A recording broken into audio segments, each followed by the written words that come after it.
بدأت الشركة المكلفة بالشطر الثالث من توسيع ملعب طنجة الكبير في أعمالها الأولية، والتي تشمل إزالة الحلبة المطاطية الزرقاء.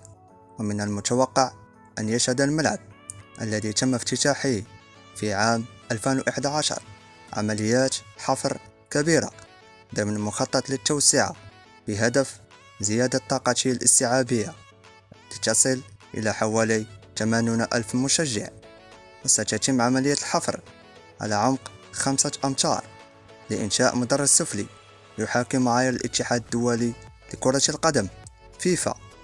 في السنوات الأخيرة شهد الملعب إضافة مدرجين العلويين الشمالي والجنوبي، مما رفع طاقته الاستيعابية من 45 ألف مشجع إلى 65 ألف مشجع.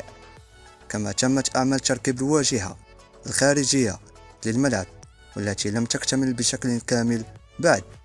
ووفقا لمصادر من إدارة الملعب قد تستغرق الأشغال مدة تصل إلى سنة كاملة، مما يجعل نادي اتحاد طنجة يضطر للبحث عن ملعب بديل خلال موسم 2023 و2024، مما سيجعله من بين أكبر وأجمل الملاعب حاليا في إفريقيا من ناحية الطاقة الاستيعابية، وأيضا من ناحية شكله الهندسي.